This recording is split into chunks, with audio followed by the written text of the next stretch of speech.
Good morning and welcome back to my channel Manju's blog. সবাই কেমন আছো? আশা করি সবাই খুব ভালো আছো, আর তোমাদের ভালোবাসাতে আমিও খুব ভালো আছি। তো দেখো, এখানে দেখতে পাচ্ছ এগুলো কিন্তু পমফ্রেট মাছ নয়।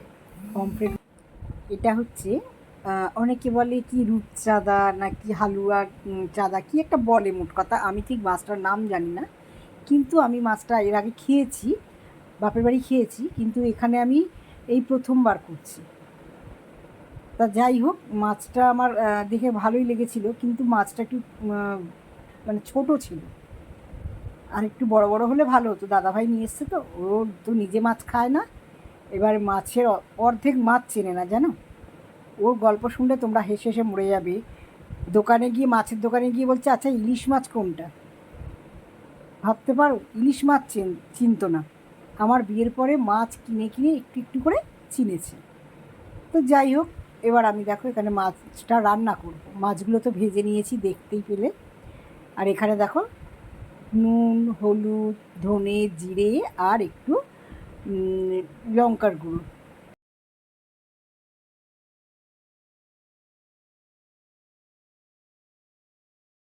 কারণ আমি এই ঝালটা আমি খুব একটা খাই না, শুকনো লঙ্কাটা খুব কম খাই মাংস ছাড়া। আর খুব এমনি এই মাছ ছাড়া আমি এই লাল লঙ্কাটা খাই না। তা যাই হোক, ওই লঙ্কার গুঁড়ো দিয়ে সব কিছু একসঙ্গে করে রেখেছি। এবার জল দিয়ে ওটাকে মিশিয়ে নিলাম। রেড চিলি মির্চটা দেখো দেওয়াতে রঙটা একটু বেশ ভালো হয়েছে। তাই যাই হোক, আমি লঙ্কার গুঁড়ো ওগুলো সব দিয়ে একটুখানি জল দিয়ে একটু গুলে রাখলাম। তাতে কি হবে, মশলাটা একটু ভিজে থাকবে। তো আজকে আমার ইচ্ছা হচ্ছিল একটু এই মাছটা একটু লঙ্কার গুঁড়ো দিয়ে খাই, তাই জন্য একটু লঙ্কার গুঁড়োই দিলাম। নাহলে তো বেশিরভাগ টাইম দেখেছো আমি কাঁচা লঙ্কা দিয়ে মাছ রান্না করি। আর এখানে দেখো মাছগুলো সব ভেজে রেখে দিয়েছি। তোমাদের দাদাভাই তো একটা মাছও মুখে নেবে না। আর এখানে দেখো আমি একদম তেল দিইনি, খুব সামান্য তেল, মাছ ভাজার তেলটার মধ্যেই একটুখানি পেঁয়াজ গ্রেট করে রেখেছিলাম, সেটা দিয়ে দিলাম।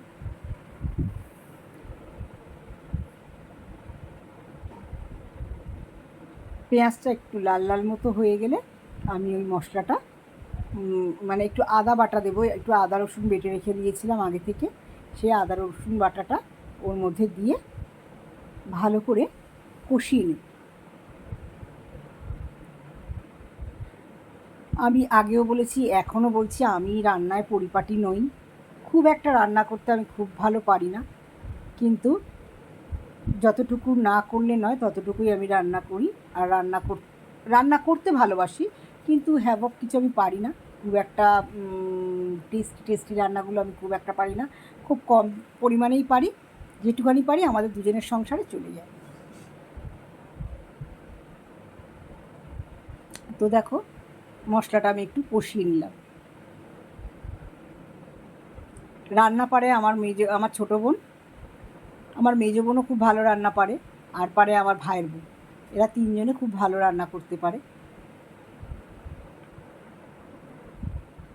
আসলে আমি রান্নাটা করব কখন বলো? আমি তো প্রায় 20 বছর চাকরি করেছি। তা চাকরি জীবনে রান্না করতে হয়নি খুব একটা। মায়ের কাছে থাকতাম, মাই রান্না করতো। আমার মায়ের রান্না দারুণ, খুবই ভালো রান্না। সবার কাছে সবার মায়ের রান্নাই 1 নম্বর রান্না। তা সেই রকম আমারও আমার মায়ের রান্না 1 নম্বর লাগে এখনও। আমার মাকে মাঝে মাঝে আমি বলি, মা তুমি রান্নাঘর ছেড়ে দিয়ে কী যে ভুল করেছো।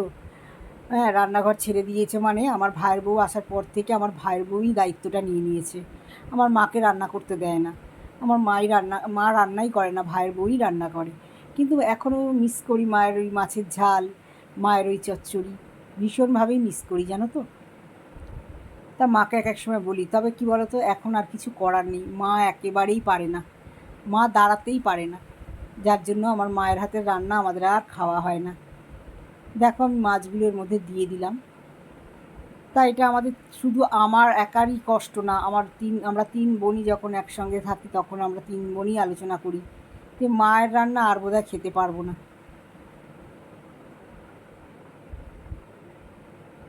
সত্যি কথা এটা একটা আমাদের কাছে খুব কষ্টেরই ব্যাপার, কিন্তু কী করবো, আর কিচ্ছু করার নেই গো। আমি রান্না করতে না পারলে কি হবে, আমি কিন্তু খেতে খুব ভালোবাসি।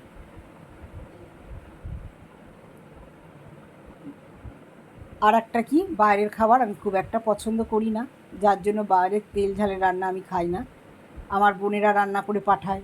আমার ছোটো বোন তো আমার মানে কি বলবো, প্রায় দিনই রান্না করে আমার ছোটো বোন আমাকে পাঠায়, আমি খেতে ভালোবাসি বলে। মেজো বোনটাও মানে ইচ্ছা থাকে, কিন্তু মেজো বোন এতটাই দূরে থাকে আমার থেকে, ও পেরে ওঠে না। দেখো একটু সানরাইজ গুঁড়ো মশলাও দিয়ে দিলাম ওর মধ্যে। মেজো বোনের বাড়িটা আমার বাড়ি থেকে একটু অনেকটাই দূর। আগে আমার বোনের বরটা ভালো ছিল, মানে শরীরটা সুস্থ ছিল, গাড়ি করে এসে দিয়ে যেত, কিন্তু এখন আমার বোনের বড় অসুস্থ, আর বোনের ছেলে তো চাকরি পেয়েছে, সে চাকরি জীবন নিয়েই ব্যস্ত, যার জন্য আমার আর মেজো বোনের রান্না খাওয়া হয় না। তবে ডাকি, দিদি চলে আয়, বা বোনের বড় বলে দিদি চলে এসো, খাওয়া দাওয়া করে যাবে, কিন্তু আমার আর ইচ্ছে করে না গো।